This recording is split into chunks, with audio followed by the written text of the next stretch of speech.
qui est dessinateur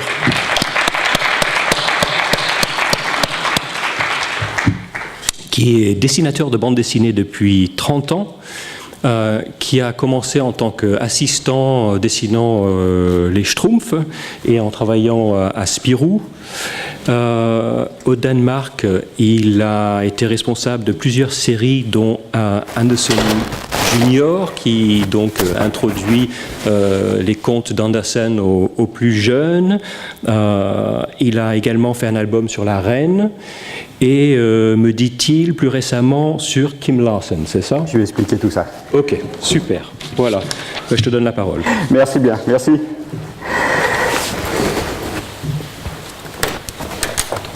Je te branche. Ouais, vas-y, branche-moi, ouais.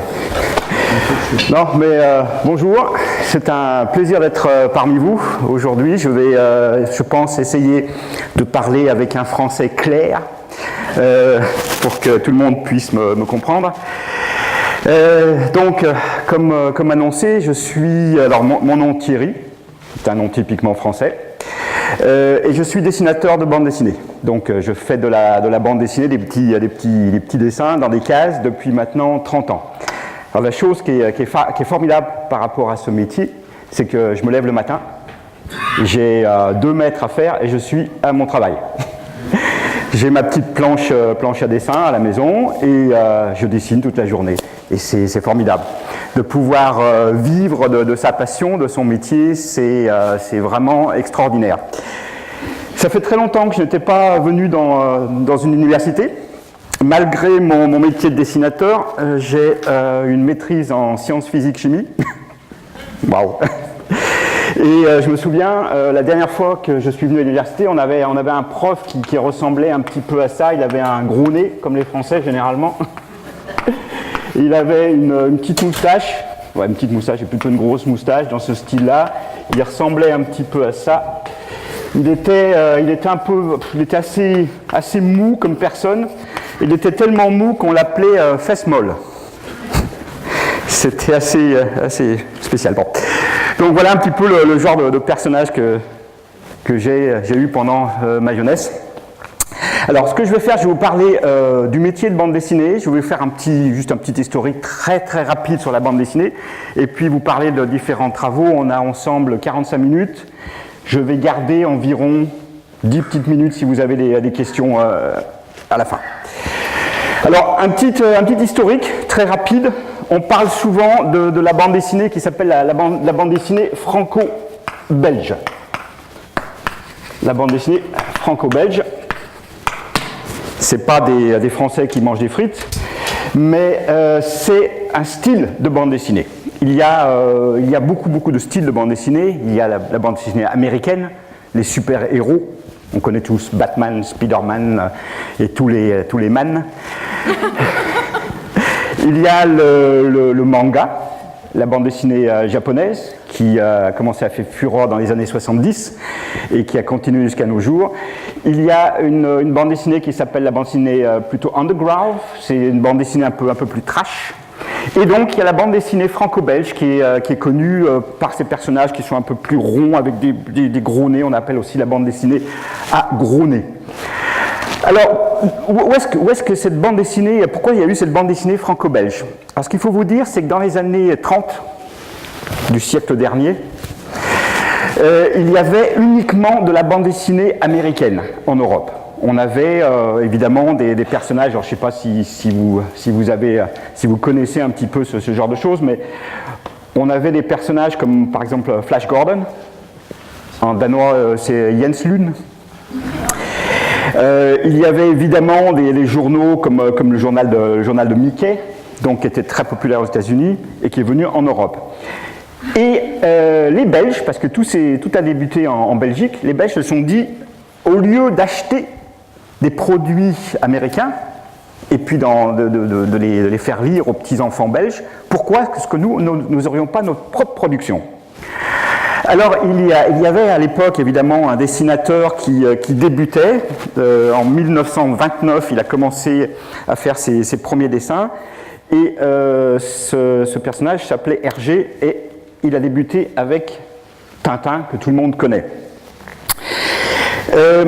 c'était plutôt des illustrations au début dans des journaux catholiques. Et donc, il y avait juste ce petit Tintin et beaucoup de productions américaines.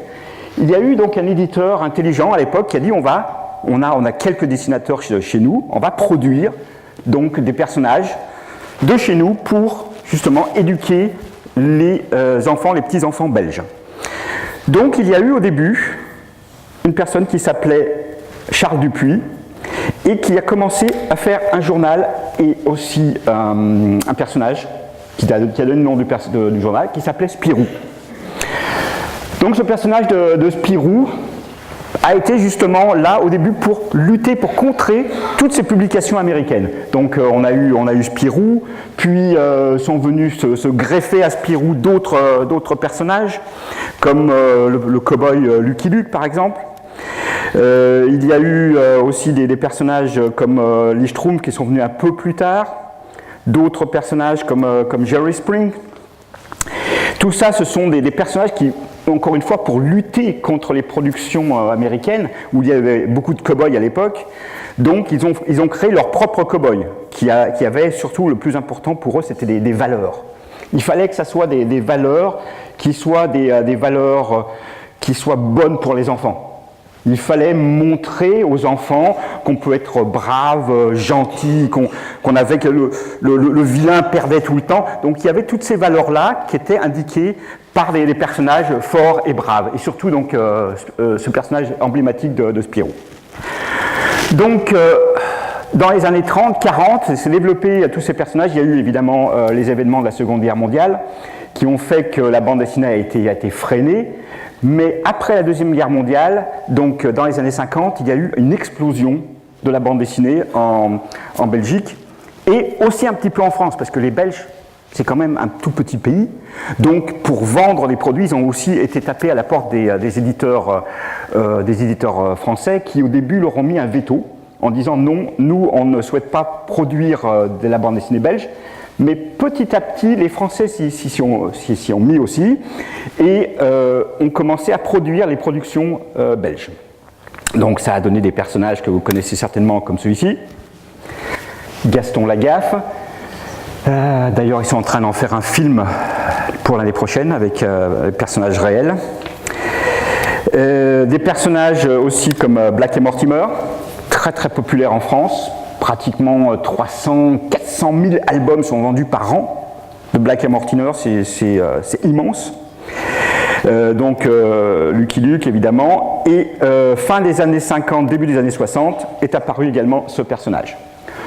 On parle d'une période maintenant, des années 50-60, que l'on appelle l'âge d'or de la bande dessinée. Pourquoi ça? Puisque c'était donc des personnages qui ont été créés dans les années 30, qui sont devenus 20 ans après, qui ont une certaine maturité, et les petits jeunes se sont habitués à lire ces personnages. Et donc, à l'âge de 20-30 ans, les petits jeunes donc, sont devenus des adultes et ont continué à inculquer, je dirais, la bande dessinée à leurs propres enfants. Alors, qu'est-ce que je viens faire, moi, là-dedans? Je suis né dans les années 60. Donc évidemment en plein âge d'or de la bande dessinée. Quand j'avais 4 ans, 5 ans, 6 ans, je lisais énormément de bandes dessinées. Et qu'est-ce qui s'est passé? J'étais influencé, même énormément influencé par la bande dessinée. Alors mes tout premiers dessins, quand j'avais 5 ans, je me souviens, je faisais ça. Hop, une maison, une petite fleur, un soleil. Je montrais ça à ma mère. Ma mère disait « Oh, qu'est-ce que c'est beau !» Je montrais ça à mes copains d'école. « Oh, qu'est-ce que c'est beau !» Je montrais ça à la petite voisine. « Ah, qu'est-ce que c'est moche !» Et c'est vrai que ce n'était pas très beau, mais il fallait commencer quelque part. Alors j'ai énormément travaillé, j'ai eu cette inspiration, mais tout petit, je voulais vraiment faire de la bande dessinée. Et évidemment, en étant né en même temps que les personnages comme Astérix, en étant né avec tous ces personnages autour de moi, je voulais faire la même chose. Et pour moi, je voulais dessiner. Mais il y a une chose à laquelle je n'étais pas encore rendu compte vraiment tout de suite. Pour moi, la bande dessinée, c'était le dessin. C'est qu'en fait, la bande dessinée, ce n'est pas que le dessin, et je dirais même plus, ce n'est pas le dessin. La bande dessinée, c'est avant tout raconter une histoire. Je me souviens la première fois que j'ai rencontré une de mes idoles avec laquelle j'ai pu travailler par la suite, qui est Peyo, le créateur des Schtroumpfs. j'avais des tas de questions à lui poser pour comment est-ce qu'on fait ce dessin, comment est-ce qu'on fait ça, quelle plume, quel pinceau utiliser. Il me dit, tu sais, la bande dessinée, c'est d'abord une chose, c'est raconter une histoire.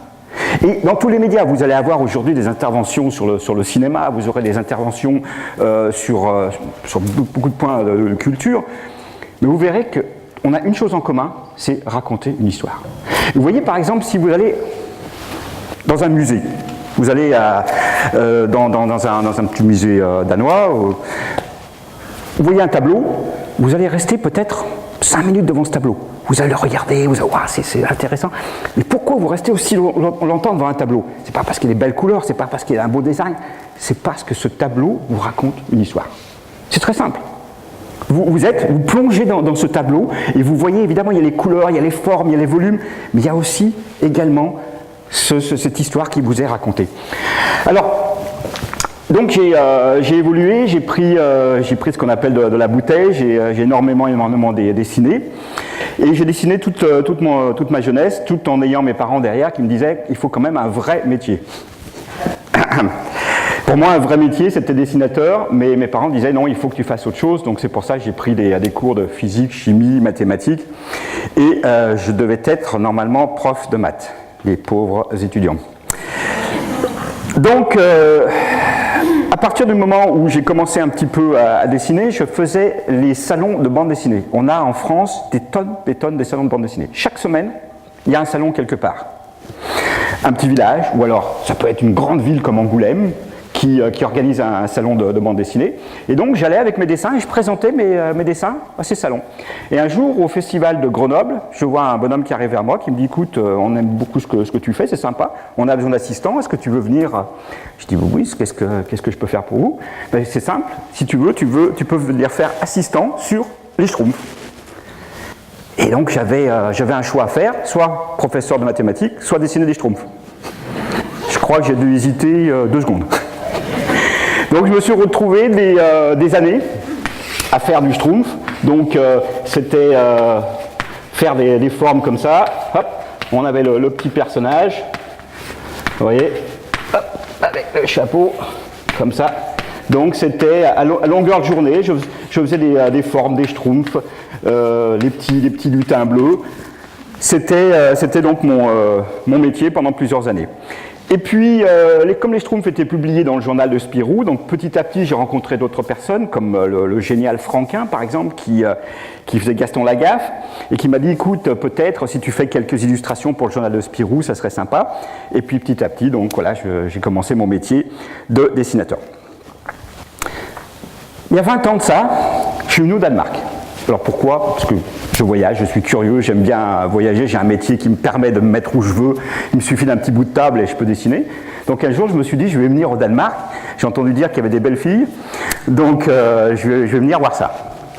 Et donc je me suis installé au Danemark et la première chose que j'ai faite, j'étais voir dans les librairies, pratiquement pas de bande dessinée. Il y avait du Mickey, il y avait un personnage qui s'appelle, une série qui s'appelle Valhalla, de Peter Malsen. Et puis voilà, il n'y avait pas grand-chose derrière dans la bande dessinée au Danemark. Mais je dis, mais c'est génial, un monde complètement vierge, je vais pouvoir faire ce que je veux. C'est fabuleux. Donc je me suis dit, au début, je me suis dit, qu'est-ce que je vais pouvoir faire comme personnage qui pourrait intéresser les Danois? Donc j'ai pensé, en gros bêta français que je suis, je vais faire un viking. Alors au début, je voyais un truc, par exemple, faire un personnage viking, un peu avec une grosse barbe comme ça. Voilà, alors vraiment très très stupide avec un casque viking. Alors je le vois avec je sais pas, par exemple une épée viking à la main. Voilà, donc le truc comme ça. Voilà, bien. Bon. Encore une fois, le problème, c'est l'histoire. Qu'est-ce que je vais raconter avec ça? Alors, je me suis dit, je n'ai pas beaucoup d'histoires à raconter sur les Vikings, je ne suis pas assez fort en histoire scandinave, donc j'ai rapidement laissé tomber. Et je me suis dit, je vais quand même essayer de faire quelque chose. Il y a un héros que vous avez en Scandinavie, surtout au Danemark, c'est Hans Christian Andersen. J'ai dit, ça pourrait être quand même sympa de faire un petit personnage qui justement pourrait rappeler un peu Hans Christian Andersen, mais encore une fois, l'histoire, essayer de faire quelque chose qui soit intéressant pour les gens. Alors il y a 20 ans de ça, je ne sais pas si vous vous souvenez, alors peut-être pas vous les jeunes, vous n'étiez pas nés il y a 20 ans, mais pour les autres, quand on parlait d'Andersen, on parlait de lui comme royal, pédé, qui avait toute une vie mouvementée. Vous vous souvenez de ça? On écrivait des livres sur lui et on le dénigrait complètement. Comment vous dire? Je me suis dit, il faudrait essayer de remettre Andersen à sa place, le mettre du côté plutôt de la jeunesse et de l'enfance. Alors, j'ai essayé de faire un personnage qui soit un peu plus rond, un peu plus enfantin. Et l'histoire, c'est Andersen à l'âge de 8 ans, qui a un chapeau, et qui est un chapeau magique. Quand il le met sur sa tête, il rentre dans ses propres aventures, et il va aller voir la petite sirène, il va voir la petite fille aux allumettes. Donc il va voyager dans ses propres contes qu'il écrira plus tard. Alors, un petit extrait là par exemple, vous voyez bien. Donc, voilà, hop. Voilà, par exemple ici.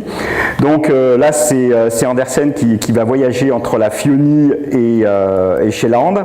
Il va utiliser la poste. Donc il y a un petit peu d'histoire également. Là, il arrive à Copenhague par la porte par Vesterbro. Donc à l'époque, à Copenhague, il y avait des murs, donc avec les 4 portes. Et les portes étaient fermées le soir à 10h. Et la clé était donnée au roi. Donc je me suis servi un peu de cette histoire pour que Andersen arrive juste pile poil au moment où ils sont en train de fermer les portes. Donc voilà, là il va aller dormir chez le cocher. Voilà, donc là, le petit Andersen. Et tout ça est raconté par Andersen lui-même, et il le raconte à Åsprø, que vous avez juste derrière là. C'est un petit peu mon idole, c'est avec lui que j'ai appris le danois, avec Olsen Ben. Donc voilà, on reconnaissait quelques endroits de Copenhague. Donc, j'ai fait du Andersen pendant une petite dizaine d'années, 5 albums ici au Danemark, et c'était très plaisant, un énorme accueil tout de suite, vraiment tout de suite, parce qu'encore une fois, le truc qui était génial, c'est que c'était un monde vierge, il n'y avait rien. Donc je suis arrivé avec une BD pour enfants qui raconte Andersen d'une autre façon. C'est passé tout de suite à Trollspy, une émission de télé, vous connaissez peut-être. Et ça a explosé, pratiquement 5000 albums vendus très très très rapidement, ce qui était énorme à l'époque. Et aujourd'hui, la série continue, et ils sont même en train d'en faire une série télé. Alors je vais vous montrer, alors ça c'est assez exclusif, je vais vous montrer ça, j'ai piqué ça dans le studio de dessin. Ils sont en train d'en faire donc un dessin animé en 3D. Alors ça c'est ce qu'on appelle l'animatique. L'animatique, c'est-à-dire que c'est une pré-production, c'est ce qui montre avant que les animateurs puissent faire les animations justement. Et vous allez voir, c'est marrant parce que le petit personnage n'a pas encore l'ossature, donc c'est un personnage 3D mais qui n'est pas encore animé. Alors là, on va le voir courir, voilà, c'est marrant. C'est super sympa, il n'y a aucune texture pour l'instant, donc ils sont en train de monter ça, donc j'ai piqué ça, normalement il ne faut pas que je le monte trop, mais bon. Voilà. Et c'est incroyable de voir sa création bouger. Nous je veux dire, je le pense sur papier, je le pense en 2 dimensions, et là on le voit bouger. Alors, évidemment, c'est vraiment un stage très avancé. Vous voyez, là, ça c'est drôle. Dans la vraie animation, il descend bien le mât, il n'y a pas de problème. Alors c'est marrant parce que les autres personnages ne sont pas encore faits, donc c'est lui qui joue le rôle des autres personnages. C'est assez extraordinaire.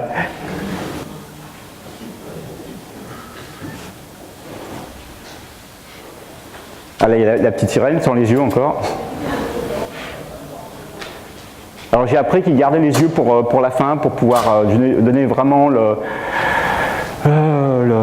l'âme des personnages. Voilà, c'est une petite histoire d'amour entre lui et lui. Et arrive le méchant lui. Voilà. Donc tout ça pour vous montrer un petit peu l'évolution donc les personnages. Hop, voilà. Ce qui s'est passé il y a 3-4 ans, vous savez, en tant qu'artiste, on évolue tous.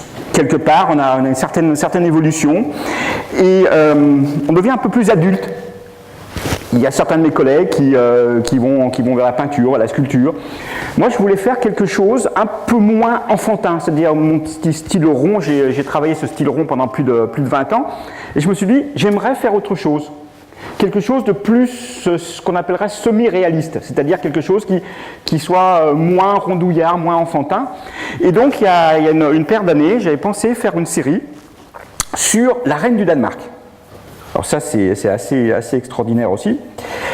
Où se trouve cette petite Daisy?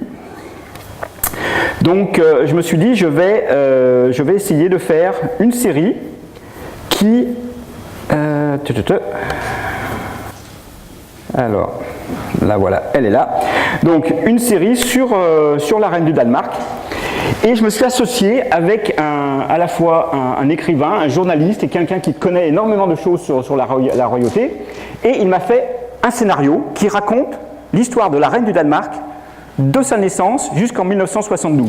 Alors là, vous avez par exemple le scénario, comment est un scénario de bande dessinée. Alors, il y a plusieurs façons de le faire, le scénario. Mon scénariste, lui, ne dessine pas, donc il m'écrit tout le texte, mais autrement, quand le scénariste dessine, généralement, il peut faire aussi des petites cases, il me fait des petits gribouillis. Mais là, donc, vous voyez, tout ça, c'est donc le scénario.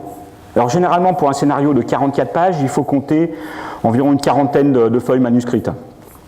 Donc, tout est expliqué. Donc je passe très rapidement sur la chose. Donc voilà. Et qu'est-ce que j'en fais moi de ça? C'est que tout de suite, je fais ce qu'on appelle un manuscrit dessiné. Alors un manuscrit dessiné, c'est quoi? C'est ça, je prends le manuscrit et j'en fais des petits gribouillons. Il n'y a que moi qui comprenne ça. Généralement, c'est sur des feuilles quadrillées A4. Et j'essaye de placer déjà mes premières pensées, ce que j'ai en tête, je les mets sur le papier. Donc je gribouille rapidement. Et par la suite, j'affine évidemment les traits, je commence à dessiner un peu mieux tout ça, et ça donne des choses comme ça, voilà. Donc là, vous voyez, le style n'est plus du tout le style comme le petit Andersen ou comme les Schtroumpfs, c'est plutôt un style semi-réaliste avec énormément de documentation. Là, on a le père de Margaret, Christian X de l'époque. Je ne sais pas, pour les plus anciens, vous devez reconnaître par exemple des gens ici comme Storning. Donc ici, nous avions Frédéric Nin quand il était un peu plus jeune, pendant la Deuxième Guerre mondiale. Évidemment, j'en profite aussi de temps en temps ici pour me mettre moi-même en scène, avec un café à la française. Donc là, c'est la petite Margaret, la première fois qu'on la voit, en 1940. Et donc l'occupation, oui, le style est vraiment complètement différent. Là, il y a donc son père, sa mère, la reine Ingrid. La Deuxième Guerre mondiale, avec les sabotages, donc là tout y est. Ici, sur la couleur, là vous voyez que la couleur n'est pas terminée, donc il y a un rajout, on va voir les tatouages de son père, parce que son père était tatoué. Donc là, c'est un énorme travail de recherche. Un énorme travail de dessin, il m'a fallu pratiquement 2 ans pour faire cette bande dessinée. La bande dessinée est sortie l'année dernière, c'est un bon petit succès au Danemark, c'est sympa, mais elle a eu d'énormes critiques. Elle a été critiquée parce qu'elle n'était pas assez virulente contre la royauté. C'est-à-dire que, je ne sais pas si vous savez ou pas, mais au Danemark, le Danemark est vraiment partagé entre les royaux et les républicains. Et donc, ce qui se passe, c'est que quand on fait une BD comme ça, vous avez 50% des gens qui disent il faut pas faire ça, c'est nul, et puis les 50 autres % qui disent oh, c'est sympa. L'année dernière, donc, à la sortie de la BD, alors on me demande toujours la même question, est-ce que la reine est au courant? Est-ce que tu as présenté à la reine? Bon, c'est toujours la même question. Alors, je vais vous répondre très rapidement également. Je présentais l'album à la reine l'année dernière. Et c'était un moment assez impressionnant. Vous avez une femme sur laquelle j'ai travaillé pendant 2 ans. Généralement, quand je travaille sur une femme, c'est une demi-journée pour essayer de la séduire. Mais là, j'ai mis 2 ans pour travailler sur la reine. Et là, je suis arrivé avec quelques dessins. J'ai dit, Votre Majesté. Et tout de suite, elle a accroché. Elle a rigolé. Elle me dit, mais c'est formidable. Oh, je reconnais. Oui, ça. Qu'est-ce que c'est drôle. Et c'était tout de suite, waouh. On se sent vraiment bien. On voit qu'on n'a vraiment pas travaillé pour rien et on oublie toutes les critiques qui ont eu lieu par la suite. Voilà. Donc, par la suite, j'ai enchaîné. Attendez, je regarde quand même l'heure. On s'arrête à 13h15, je crois. Hein, c'est ça? Ouais, c'est ça. Oula, il ne reste pas beaucoup de temps. Alors, tout de suite, j'ai enchaîné donc avec une série. Alors, 2 séries en fait, sur lesquelles je travaille en ce moment. Je travaille sur une série sur un rugbyman français qui s'appelle Chabal. Donc, ça sortira aux éditions Glénat là au mois de juin. Donc c'est le petit Chabal. Je ne sais pas si vous connaissez, c'est un rugbyman et donc ça sera lui en enfant. Donc c'est un album qui sortira pour la Coupe du Monde de rugby en fin d'année. Ça c'est une commande, c'est les éditions Glénat en France qui m'ont contacté en me disant est-ce que tu voudrais faire un personnage donc avec Chabal, et évidemment j'ai trouvé ça très, très sympa. Et le deuxième gros projet sur lequel je suis qui devrait sortir normalement à la fin de l'année, c'est sur Kim Larson. Donc pareil que la reine, ça sera sur sa vie, sur son enfance, et tout ça basé, alors je vous ai dit la chose qui est très importante, c'est l'histoire. Encore une fois, toujours l'histoire, parce que le style, on s'y habitue. On peut, généralement, quand on achète une première BD, on va regarder le dessin, on dit « Ah, c'est sympa, je vais l'acheter. Je regarde la bande dessinée, bon, c'est sympa, le style est bien. » Puis si l'histoire n'est pas très bonne, la deuxième BD, la suite, on dit on la prend ou on la prend pas. Allez, on va essayer encore. Mais si l'histoire est mauvaise, on va s'arrêter là. Par contre, si le dessin n'est pas top, on va hésiter à prendre l'album, mais on va lire l'histoire, on va être complètement pris dans l'histoire, on aura envie d'avoir la suite. Et petit à petit, on va oublier le dessin. Donc là, ce que je voulais faire par rapport à Kim Larson, c'était faire quelque chose, pas une chose linéaire où on raconte sa vie, parce qu'à un moment donné, ça devient ennuyeux, mais plutôt faire découvrir le personnage à travers une fille qui s'appelle Kim, et qui, elle aussi, a le même parcours que Kim Larson, où elle a aussi une band, donc un groupe de musique. Elle a aussi eu des problèmes avec son père, et donc un parallèle, elle doit faire à l'université justement un devoir sur Kim Larson. Donc ça raconte en fait l'histoire de Kim Larson, de sa jeunesse jusqu'à ses premiers albums avec Gasoline. La chose qui est géniale avec ça encore, c'est toujours un petit peu cette façon d'évoluer en tant qu'artiste, toujours essayer de se mettre en danger quelque part, c'est de raconter les atmosphères des années 70. La drogue, la liberté, toutes sortes de libertés, liberté sexuelle, Christiania, la montée de Christiania, et pouvoir faire justement des dessins avec ces atmosphères, c'est génial. C'est absolument génial comme artiste. Et je trouve que c'est ce qui manque aujourd'hui dans le monde artistique.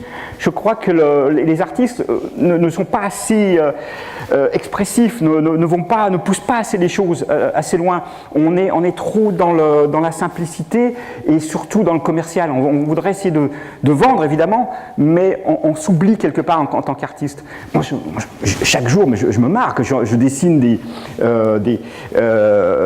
hippies qui fument de partout, c'est extraordinaire. Alors, par exemple, ici, on a quelques images donc, du petit Kim Larson avec sa maman. Donc les rues de Copenhague de l'époque, avec son père qui était assez méchant. Alors, Kim Larson a commencé à jouer de la guitare dans les écoles, c'est-à-dire qu'il était professeur. Et il venait et il s'est fait virer très rapidement parce qu'il était trop moderne. Ça, c'était assez génial aussi. Et voilà, donc toute l'ambiance des bars de l'époque. Voilà. Bon, c'est un parcours, je crois on doit s'arrêter là. Je me trompe ou pas ouais. Encore quelques minutes si tu veux, 2-3 minutes. Encore 2-3 minutes, génial. Donc vous voyez, c'est tout un parcours d'un métier d'artiste. Si j'avais eu un peu plus de temps, évidemment, je vous aurais parlé de la conception d'une bande dessinée, parce que on ne fait pas de la bande dessinée comme ça, on ne dessine pas case après case, il y a aussi tout un système de code. On emploie pratiquement les mêmes codes que le cinéma, par exemple. Alors, dans la narration, par exemple, alors je vais vous faire ça très rapidement. Ici, une de mes séries préférées qui s'appelle Gilles Jourdan, où ici, je prends cet exemple parce qu'on fait toujours une comparaison entre le cinéma et la bande dessinée. Et comme vous voyez ici, le personnage, au début, est dans un plan général, il marche dans une abbaye, et il va monter des marches, et au sommet de ces marches, il va y avoir une action. Donc il y a une espèce de suspense. Le suspense va monter. Et la symbolique de l'escalier, on symbolise la montée du suspense par le personnage qui marche, qui monte les marches. C'est un peu comme un film d'Alfred Hitchcock, où le personnage avait le vertige, il doit monter justement des escaliers et il n'arrive pas à les monter pour aller sauver sa copine, et le suspense monte en même temps que lui monte les escaliers. Et donc c'est exactement les mêmes codes qu'on utilise dans la bande dessinée. On a les plans d'ensemble, on a les plans couplés, on a les champs, les contre-champs, la vue en perspective, en plongée, en contre-plongée. On apprend, évidemment, on apprend ça un peu dans les livres aussi, mais on apprend ça énormément en travaillant avec d'autres professionnels. Ici, c'est la même chose. Vous voyez ici, par exemple, on va terminer par une petite note d'humour. Vous connaissez tous le Captain Haddock. Vous voyez ici le Captain Haddock au milieu, on vient lui tirer sur sa bouteille de whisky, donc il est en rage. Donc on a un plan un peu éloigné, et on se rapproche jusqu'à faire un gros plan sur lui, et quand on peut plus se rapprocher, on va faire un zoom extérieur, et on va le voir exploser. Donc en fait, les 4 cases que vous avez là-bas, c'est 4 cases qui montrent l'explosion du Captain Haddock. Par exemple, ça marche avec n'importe quel sentiment. Si par exemple, toi tu as un sentiment, je ne sais pas, on va dire de jalousie, donc je vais faire un dessin de toi en ce qu'on appelle en plan américain, ici, puis j'arrive vers ta figure, et puis si vraiment tu es très très jaloux, je vais faire un dessin juste sur ton œil, on le voit vraiment, jusqu'au moment où je vais faire un autre dessin un peu plus élargi, où tu vas exploser, tu vas dire non, maintenant ça suffit. Voilà. Je pourrais vous faire un cours là-dessus pendant des heures, même des jours. Je pense que vous seriez parti depuis longtemps, mais c'est assez intéressant de savoir que la bande dessinée, c'est un métier de scénariste, on raconte des histoires, c'est un métier d'architecte, vous avez vu par exemple sur la Reine, il faut construire des bâtiments, un métier de designer, de costumier, il faut aussi travailler sur les costumes, un métier de réalisateur. Donc, on a ces plans, quels sont les meilleurs plans. Par exemple, je viens ici, je fais un plan sur toi, ou je fais un plan comme ça par-dessous, et ça montre que tu es une personne puissante. Si maintenant je fais un plan plutôt comme ça ici, je te mets en danger. C'est-à-dire que le plan en plongée va montrer un danger, le plan en contre-plongée va montrer quelqu'un plutôt de grandi. Donc tout ça, ce sont des codes à respecter. Et puis à la fin, c'est un métier de dessinateur. Parce qu'il faut dessiner toutes ces petites cases. Pratiquement, un album de bande dessinée, comme La Reine, c'est 2 ans, un Andersen, c'est 1 an, un Kim Larson, ça va prendre 1 an et demi. Le Petit Chabal, alors ça, c'est une commande, il faut aller super, super vite, 3 mois pour faire l'album. Là, je suis dessus en ce moment. J'ai annulé quelques festivals que je devais aller en France, malheureusement à cause du Petit Chabal, et c'est nuit et jour pour pouvoir livrer à temps, parce qu'après, il y a tout un système commercial où l'éditeur doit placer les albums, ils doivent être prêts à une certaine date. Bon, c'est tout un... Voilà. Une fois que l'album est fini, les couleurs, on met ça maintenant tout par ordinateur, on envoie les fichiers à l'imprimeur imprime les fichiers très rapidement. Généralement, pour imprimer 5000 albums, il va mettre 4 heures. 4 heures pour 5000 albums. Ce qui prend un peu de temps, c'est la colle. Parce qu'il faut coller les albums, et la colle doit sécher, donc généralement quelques jours. Mais en 1 semaine, vous pouvez avoir entre 5000 et 10 000 albums prêts.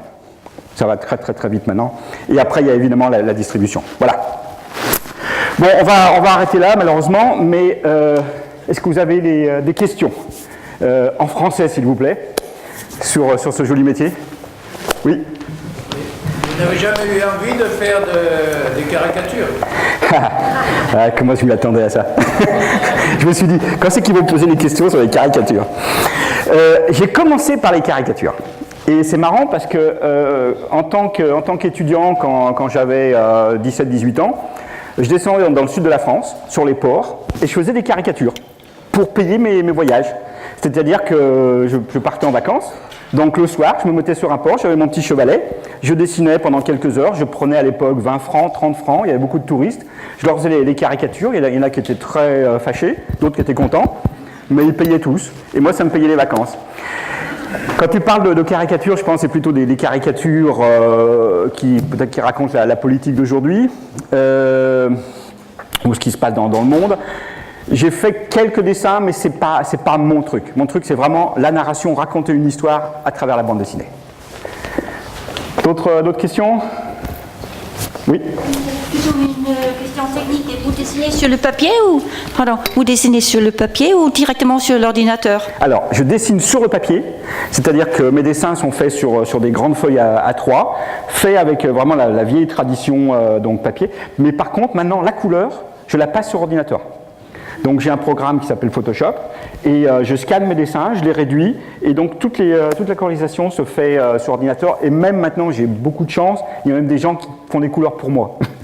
Donc ça c'est un petit peu, c'est génial. Je vais vous dire une chose, je me sens vraiment chanceux de faire ce métier. J'ai énormément de chance, je vois les jeunes aujourd'hui qui se battent pour essayer de vraiment faire ce métier. J'ai beaucoup de chance, tous les matins je dis waouh, je vais dessiner, c'est fabuleux. Une petite dernière question? Non? C'est bon? Oui? Ah. Et après, on va arrêter là. Ouais, on a encore un tout petit peu de temps, on peut continuer. Bah, c'est super. Monsieur, je vous félicite pour la variété de votre style. Je voudrais signaler que vous faites beaucoup d'attention au scénario et je pense, parce que je connais Copenhague, quand vous avez fait le conte sur la reine, je voudrais savoir comment vous préparez votre narration, surtout le décor. Est-ce que c'est dessiné ou photographié et comment vous travaillez de l'inspiration de scénario? Alors, c'est une question assez vaste. Il y a un petit sujet que j'ai oublié de vous mentionner. C'est que l'année prochaine, je vais commencer à faire des albums sur Rasmus Klumps, ou Petsy en France, pour les éditions Paquet, les éditions suisses. Donc ça sera ce petit personnage qu'on va reprendre en France. À l'époque, ce petit personnage, Petsy, le scénariste et le dessinateur, faisait un scénario, il commençait par un début d'histoire et il ne connaissait pas la fin. Il faisait l'histoire et il écrivait. Donc ça donne Petsy qui voyage, on ne sait pas trop où il va, puis paf. Aujourd'hui, c'est impossible de faire ça. Aujourd'hui, il faut que le scénario soit ficelé, soit vraiment fait de A à Z avant de commencer le dessin. Par rapport à la reine, ce que j'ai fait, j'ai énormément travaillé d'après photo, oui. J'ai moi-même été dans différents endroits, pris des tas de photos pour avoir les bons angles. Parce que c'était important aussi d'avoir les angles. J'ai travaillé aussi avec Google Maps. Donc il y avait des angles sur Google Maps, Street View, qui me permettaient aussi d'avoir des angles. Maintenant il y a des programmes comme Google SketchUp aussi, qui permettent d'avoir des bâtiments en 3D, de pouvoir les placer comme on veut. Mais avant de faire ça, avant de parler de la technique des bâtiments, il faut absolument que le scénario soit vraiment ric-rac. Donc au début on fait, comme je vous ai montré, un scénario dessiné. Donc toutes les planches sont dessinées avec des petits gribouillons. Une fois que les planches sont dessinées, les premiers traits, donc je fais des esquisses, donc qui sont un peu plus achevées, je dirais, par exemple comme ça, voilà. Donc ça c'est mes premières esquisses. Voilà ce que ça donne à peu près. Et ensuite, ça sera des esquisses un tout petit peu plus abouties comme ça. Voilà, ça reste toujours du crayon. Et là, je vais placer mes bâtiments, mais généralement, je commence par mes bâtiments, c'est-à-dire pour avoir les bonnes perspectives, et ensuite, je vais placer mes personnages dedans, tout en ayant évidemment le bon plan. Pour moi, c'est très important que l'image parle d'elle-même, c'est-à-dire que j'essaye de mettre le moins de bulles possible. Par exemple, je ne sais pas si vous connaissez Black et Mortimer, j'ai beaucoup de mal à lire Black et Mortimer. On voit quelqu'un qui ouvre une porte et on a un texte dessus qui est Black ouvre la porte d'un ton rapidement, ou voilà.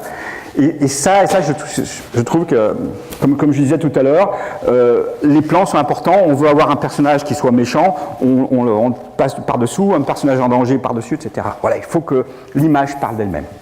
Ça répond à votre question ? Parfait. Je peux en poser une. Ah, je sais pas, il a le droit ? On va dire qu'il a le droit. Okay. Pardon, il y avait quelqu'un d'autre avant moi, je voulais pas... Toi, t'en as une ? Eh bien, vas-y alors. Oui, merci beaucoup pour ce beau discours. Je m'intéresse un petit peu à votre côté mathématicien, en fait. Est-ce que vous avez réussi, ou est-ce que vous avez cherché, en quelque sorte, à intégrer ce côté mathématicien dans vos dessins ? Absolument. Ouais. En fait, c'est une super question. Le côté mathématique m'a permis deux choses. Premièrement, m'a beaucoup aidé dans les perspectives.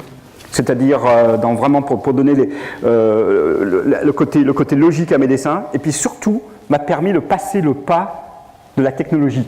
C'est-à-dire quand est arrivé les premiers ordinateurs, je me suis tout de suite mis dedans, je me suis intéressé, qu'est-ce que je peux faire avec les ordinateurs dans mon métier ? Donc ça m'a permis de passer à la couleur, de voir un peu tout ce qui est phénomène 3D, comment je pouvais intégrer ça dans le dessin. Alors ça, c'est plutôt une réponse générale. Je crois qu'aujourd'hui, malheureusement, on vit, alors malheureusement, oui, ou heureusement, on vit dans un monde technologique, peut-être même un peu trop, donc on est obligé un petit peu de suivre le mouvement, et on se dit comment je peux intégrer ces choses-là technologiques dans mon métier, dans mon art. Alors, moi je vous parle de la bande dessinée, je suis sûr que parmi vous, il y en a d'autres qui ont été aussi confrontés à ce problème. Le fait d'avoir fait des études mathématiques m'a énormément aidé, et très très rapidement, j'ai pu m'intégrer dans ces nouvelles technologies.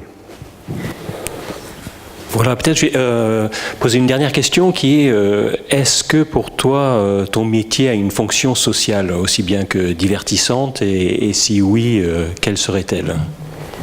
C'est marrant parce qu'on a posé une fois la question à un de mes collègues, et c'est exactement la même question. Et la réponse de mon collègue, alors ce n'est pas la mienne, mais j'ai beaucoup aimé sa réponse, il a répondu la fonction est je voudrais que l'on m'aime. Et j'avais trouvé cette réponse très bonne, parce que tout artiste veut évidemment que l'on aime.